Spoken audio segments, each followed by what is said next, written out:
2 days ago, during my Chronicles of George series, I introduced a messy side B plot. And as this woman says, this is crazy. He was the chaos. If you recall, this man, he died because he was chasing a woman that didn't want him. Come to find out, this man had a bunch of babies by a bunch of different women, and his life was indeed chaotic. And I'm calling this one Reckless Sperminator Who Lived How He Died. Before I start into this, y'all go to the bathroom, get a refreshing beverage and a snack. This one is long and messy. So yesterday, Miss Sassy starts inboxing me. I was out at Six Flags and I was tired when I got home. So I didn't explore and it was late for her. She didn't type up everything. But this is how it got started. She says, well, it's 6:45 here. The viewing for the guy who died in the motor vehicle accident started at 4 p.m. It was supposed to last until this evening. It is over. The police have been here twice. The gentleman has been moved to another room. No chairs set up. The police officer standing by, and the mourners can go in one at a time or to accompany a child, like during the pandemic.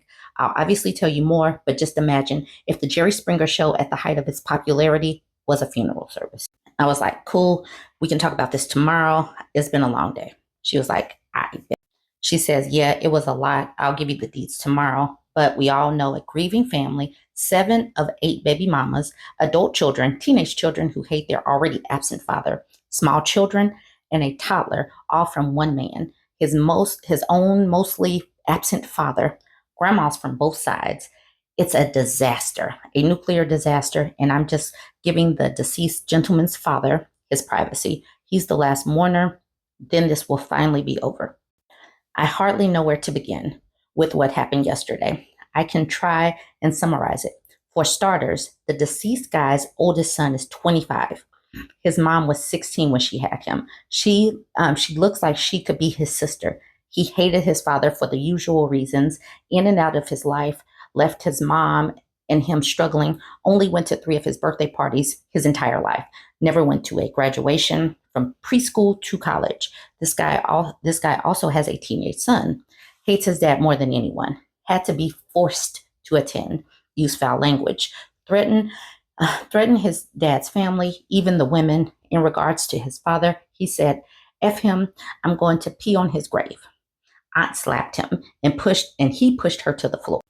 His mom tried to fight the aunt and the grandma, but the security stopped her. His son kept saying F this and F him, then left. Mom ran after him, still yelling threats at her son's father's family. They never came back. I was like, anything else? Aunt, the deceased guy's sister, goes outside and calls the police to file a report against her nephew and his mom. I went inside. I don't know how that went. Like 3 of the baby's mamas started arguing with each other. That made some of the kids cry. I had to go to the front and remind everyone that they were here to say goodbye to the deceased, not to argue with each other. Not my job, but they calmed down. I had to do that 3 times. They wouldn't even shut up when it was time for the pastor to speak. The guy's mom was trying her best to be matriarchal and strong, and then his dad shows up, straight from work, in a dirty FedEx uniform. She starts yelling at him like the baby's mamas were yelling at each other. Then some of the baby's mamas were making fun of the deceased man's mom and calling her a phony and a hypocrite for acting like she claims they all act. Y'all, this is just messy.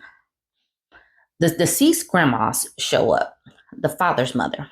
She starts calling the deceased guy's mom's names and saying she always knew she wasn't nothing. Then her mom comes to her defense. So imagine 2 elderly women with walkers arguing with each other. After the pastor finally got a chance to speak, one of the baby mamas says loudly, "He going to hell. He's the spawn of Satan." And the mother of the youngest child, the toddler, gets up and tries to fight her. Then the loud arguing started up again. One of his teenage daughters got in one of the aunt's faces and was checking her by shoving her with her shoulders. Another baby mama threw a folding chair at his family.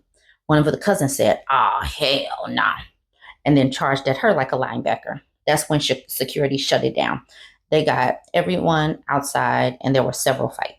That's when, I'm sorry, there were several fights in the parking lot breaking out. That's when the police came back. I'm like, oh my God, is there anything else before I start this video? Mr. Fabulous moved the deceased man to another smaller room. We didn't set up any chairs. Mr. Fabulous was shaking the closet door, making sure it was locked. I'm like, what are you doing? He said, making sure there's no access to the Alabama Slammers folding chairs, referring to the Mobile, Alabama incident.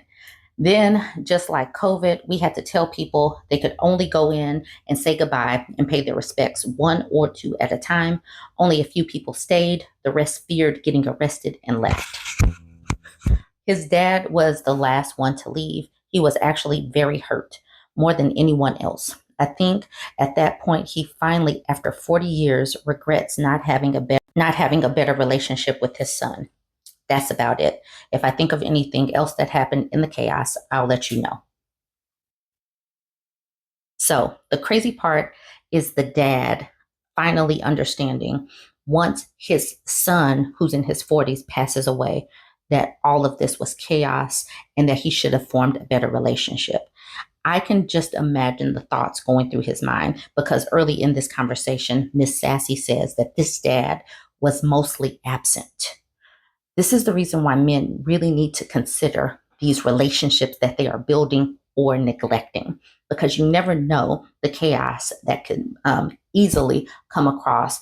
And this man brought a lot of chaos. He was living chaos. He was living and breathing chaos. And that was what his children, you can see from this funeral, that it was a mess. This was not the drama that I thought was going to come about, but you never know with these content creators and the things that we get fed. Like, Lord, I get some emails, I get a lot of messages, so I am thankful for Miss Sassy for continuing to give me this commentary, and I hope and hopefully you guys are able to drop your comments and let me know, do you have any stories that need to be told? Because many of these things are a reflection of how people live in life. If you are not watering your relationships and pouring into people, this is what could happen.